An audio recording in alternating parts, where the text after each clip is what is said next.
De Pablo Antonio Cuadra trata de las características propias del nicaragüense, como su vida social, su economía, su cultura, qué lo hace universal y qué está presente en la idiosincrasia del país. Dice el libro que hace años, cuando grupos de vanguardia lanzaban manifestaciones y se sumergían en fuentes buscando raíces de cultura mestiza para alimentar y reproducir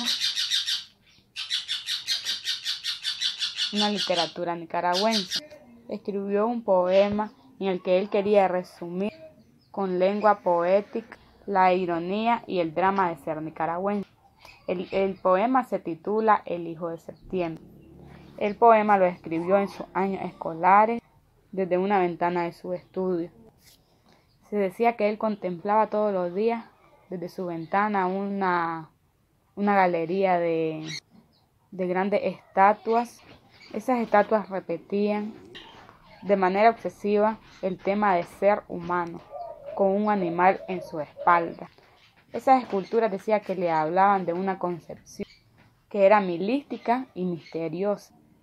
Les decía del doble yo. De esa concepción solo quedan los hechos gráficos de las esculturas y también dibujos gráficos de cerámicas, también de cerámicas. Se decía que en sus tradiciones los nicaragüenses y los choroteas se decía que eran las dos culturas superiores que eran los dominantes de nuestro país. A la llegada de los españoles, se decía que estos, cuando salieron huyendo, se decía que sus caciques y los sacerdotes consultaron a sus dioses antes de hacer cualquier cosa, para ver que sus dioses qué les indicaban hacer. Que solo se detuvieran donde encontraran un lago, una isla con 2 volcanes, que esa isla es la isla de Ometepe. La historia indohispana de Nicaragua inicia al frente de esos 2 volcanes proféticos, después de una conversación un diálogo que hubo entre el cacique nicaragüense y el conquistador Gil González.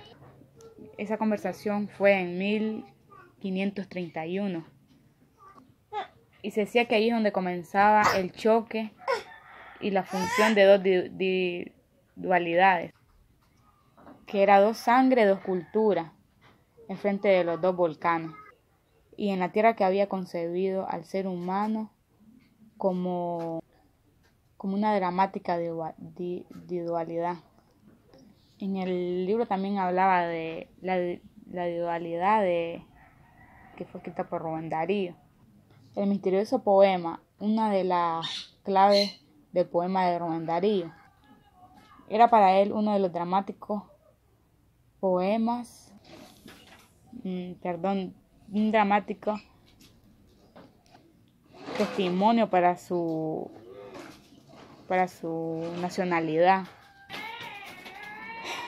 También decía que por la pérdida de su acta, Rubén Darío sería reconocido aquí en Nicaragua, solo por el hecho sonido por su solo sonido desgarrador de su extinción interior, porque Rubén Darío era la expresión, era el verbo de la dualidad del nicaragüense. Decía también que la obra era la proyección poética de una dualidad. Escribió el catedrático y el crítico, el israelito Moshe Lazar. Los mismos observaron y escribieron los mejores comentaristas, entre ellos es Pedro Salinas y Octavio Paz. Imaginación y sobriedad. Cita Leo Frobenius. Fue un ensayo hecho en Norteamérica.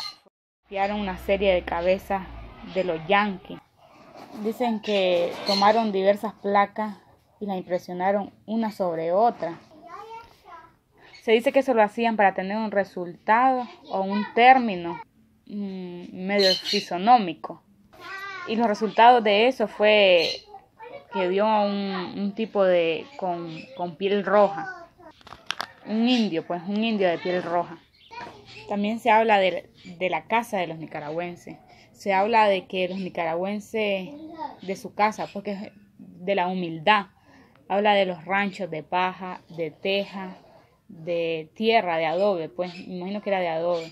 Habla de toda la humildad de los ranchos de Nicaragua, ya que se dice que la gente, aunque la gente que tenía más dinero, también sus ranchos eran de paja, igual.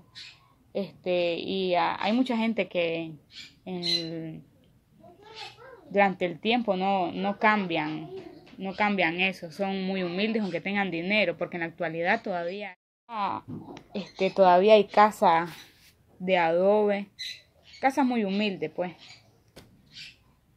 También se habla de la forma de festejo de los nicaragüenses. De la forma de festejo, porque la forma de festejo la hacen humilde también. La hacen con papel de colores, con palmeras, con cosas artificiales, plantas artificiales, que al día siguiente se marchitan. También se habla del traje, de los óperos y las carretas. Se dice que lo primero que hay que anotar es que dice Pedro Leiva que en el traje de los nicaragüenses se decía que, en el libro dice que de hace mucho tiempo nuestros folcloristas quieren cambiar, quieren modernizar nuestro traje, porque dicen que es muy aburrido, que es sin color, por lo que el vestuario de nuestro traje típico nicaragüense es blanco, dice. El de varón es un pantalón y una camisa blanca. Y ellos han querido modernizarlo y no han podido. Quieren hacerlo colorido, agregarle más cosas.